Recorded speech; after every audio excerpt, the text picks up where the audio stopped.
Have you ever contemplated the difference between healthy and unhealthy anger? Anger is a universal human emotion experienced by everyone, everywhere. It's as natural as happiness, sadness, or fear, an integral part of our emotional spectrum. So let's not demonize anger. Instead, let's understand it. Anger, in its essence, is not inherently bad or destructive. It's a response to perceived threats, injustices, or frustrations. It's a call to action, a motivator, and sometimes a catalyst for positive change. But like a fire, while it can provide warmth and light, if not managed properly, it can also burn and destroy. Now, it gets intriguing when we consider the different ways we express anger. There's not just one universal angry label we can slap onto this emotion. It's more nuanced, more layered than that. So, let's break it down into 4 broad categories: aggressive, passive-aggressive, suppressive, and assertive. Aggressive anger, as the name suggests, is loud, confrontational, and can be physically or verbally violent. Then we have passive-aggressive anger, which is more subtle, often expressed through sarcasm, neglect, or deliberate failure. It's anger wearing a disguise, if you will. Suppressive anger is another beast altogether. It's the anger we swallow, the anger we bury deep within us, thinking we're keeping the peace when, in reality, we might just be setting ourselves up for an emotional implosion. Finally, we have assertive anger, the gold standard of anger expressions. It's honest, direct, but respectful. It's about standing up for oneself without trampling over others. It's the healthy, constructive way to express anger. In the next few minutes, we will delve deeper into these 4 expressions of anger and how they impact our lives. So, fasten your seatbelts because we're about to embark on a fascinating journey into the world of anger. Aggression, a common yet harmful way of expressing anger. Let's delve into what aggressive anger actually entails. It's a form of anger expression that often manifests in outwardly destructive behaviors. Picture someone yelling at the top of their lungs, stomping their feet, or slamming a door. It could escalate to physical violence or vindictive actions, like purposefully causing harm to others or their belongings. The person expressing anger aggressively might feel a temporary sense of release, a venting of pent-up frustration, but this is a deceptive relief. You see, the aftermath of aggressive anger is often a trail of destruction, both in the physical sense and in the emotional landscape of the individuals involved. Aggressive anger is an unhealthy way of expressing anger, not just because of the potential for physical harm, but because of the emotional and psychological damage it can inflict. Relationships can be severely strained or broken beyond repair. Trust can be shattered, leaving behind a sense of fear and apprehension that can linger long after the aggressive outburst has ended. Moreover, the person expressing aggressive anger can also experience personal distress. They might feel remorse or guilt after the fact, or they might feel a constant tension, always on the edge of another outburst. This can lead to a cycle of anger and regret that is difficult to break free from. And let's not forget the potential legal consequences. Physical violence and destruction of property can lead to serious penalties, including fines, imprisonment, or both. Even verbal aggression, when it crosses the line into harassment or threats, can have legal repercussions. So, while aggressive anger might seem like a powerful way to express one's feelings, it's important to remember that power without control can lead to destruction. It can tear apart relationships, cause personal distress, and even lead to legal trouble. The goal, then, is not to suppress anger entirely. After all, anger is a natural human emotion and can be a signal that something needs to change. The challenge is to find healthier ways to express this anger, ways that communicate our feelings effectively without causing harm to ourselves or others. In the upcoming scenes, we'll explore some of these healthier expressions of anger, including passive-aggressive and suppressive anger, and most importantly, assertive anger, the only form of anger expression that experts consider healthy. Aggressive anger, while common, is a damaging and unhealthy way of expressing our frustrations. Let's strive to understand and manage our anger better for our own well-being and for the well-being of those around us. Not all anger is loud and destructive. Sometimes it's silent but just as harmful. That's right, we're diving into the murky waters of passive-aggressive and suppressive anger. These are the forms of anger that often slide under the radar, but their impact can be just as devastating as their more overt counterpart, aggressive anger. Let's start by exploring passive-aggressive anger. This form of anger is often indirect, subtle, and can be hard to pinpoint. It might be a sarcastic comment, a joke made at someone else's expense, or an intentional failure to fulfill tasks or meet expectations. It's the notorious silent treatment, the sulking, the forgetting, the deliberate lateness, and the subtle undermining. It's the "I'm fine" when everything about the person's behavior screams, "They are not fine." Why is passive-aggressive anger unhealthy? Because it's an underhanded way of expressing anger. It avoids confrontation, yes, but it also avoids resolution, creating an environment ripe for resentment and misunderstanding. It's a form of emotional manipulation that can strain relationships, whether personal or professional. Next, we have suppressive anger. Now, this is a tricky one. On the surface, it might seem like the person isn't angry at all. They might even convince themselves they're not angry.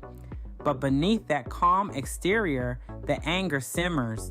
It's like a pressure cooker with no release valve. The anger is bottled up, denied, and pushed aside. Suppressive anger, in essence, is about self-denial. It's about not allowing oneself to acknowledge and express feelings of anger. But here's the thing, suppressed anger doesn't just disappear. It can manifest in other ways like stress, anxiety, or physical health issues. It can also explode unexpectedly, causing a lot of damage in the process. Suppressive anger is unhealthy because it doesn't deal with the issue at hand. It's like sweeping dirt under the rug. The room might look clean, but the dirt is still there. And over time, that dirt pile is only going to get bigger. So, whether it's the indirect jabs of passive-aggressive anger or the silent simmering of suppressive anger, neither form of anger expression is healthy.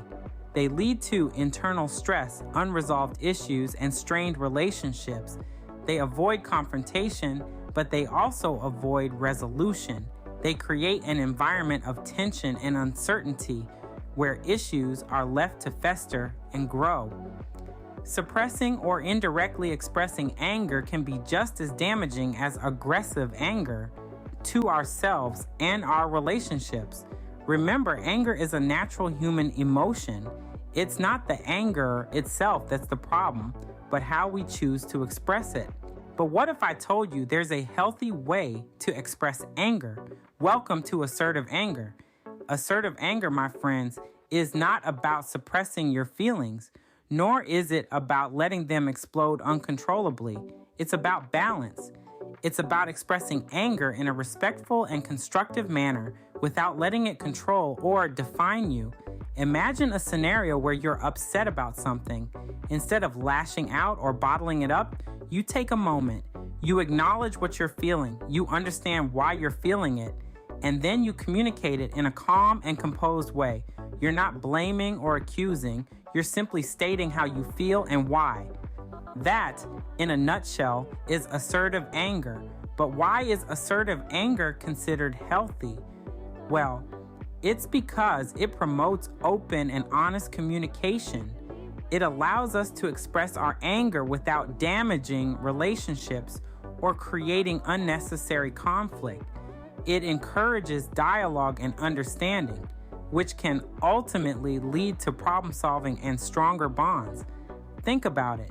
When you express your anger assertively, you're not just venting your frustrations, you're also opening the door for a discussion. You're giving the other person a chance to understand your point of view, and you're giving yourself a chance to understand theirs. It's a win-win situation. Now, it's important to note that assertive anger is not something that comes naturally to many of us. It's a skill that needs to be learned and practiced.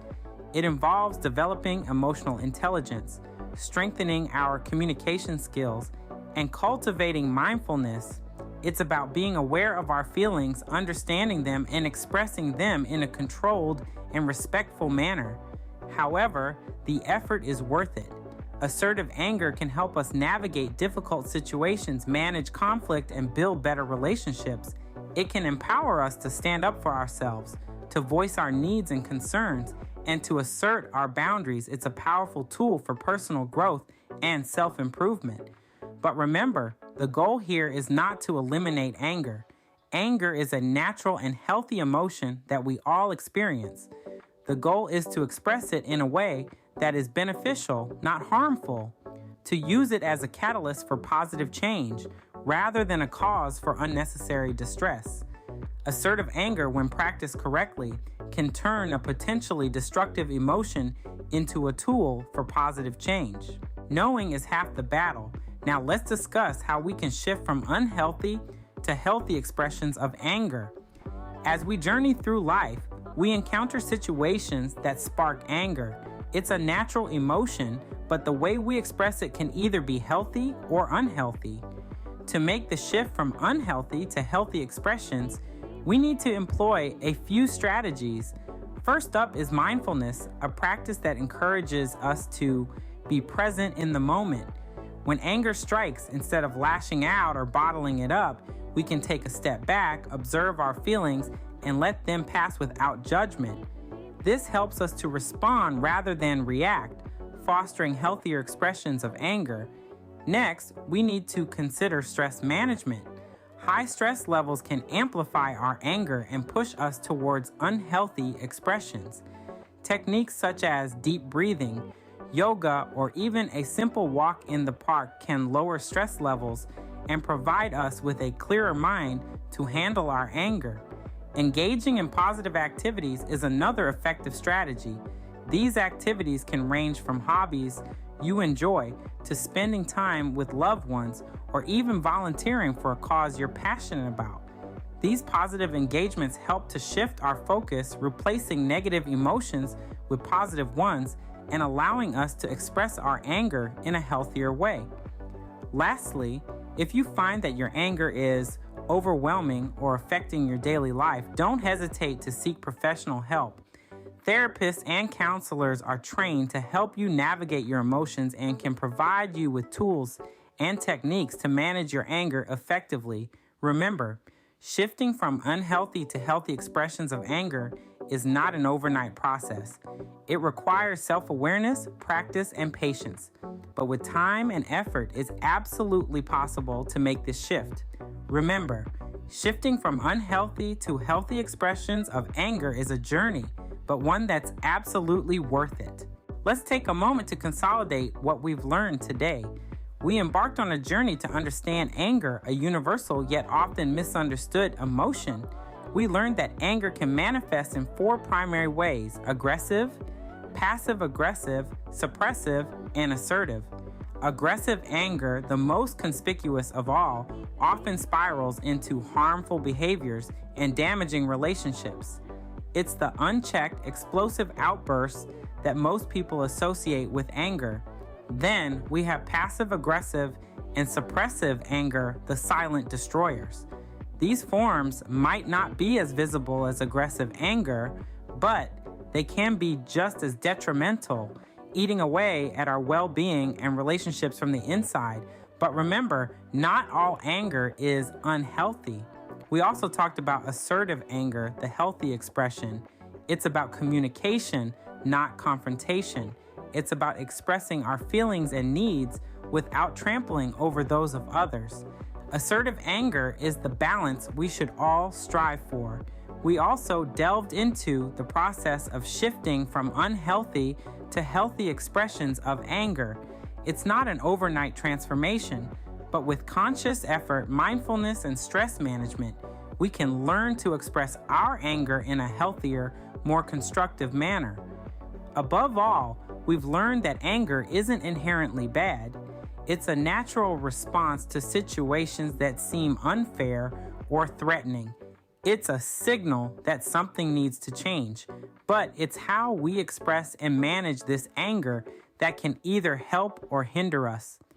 Mismanaged anger can lead to mental and physical health issues, damage relationships, and reduced quality of life. But when expressed healthily, it can be a catalyst for positive change and personal growth. As we conclude, remember that anger isn't inherently bad. It's how we express and manage it that makes all the difference. So let's aim for healthier expressions of anger and improve our well-being in the process.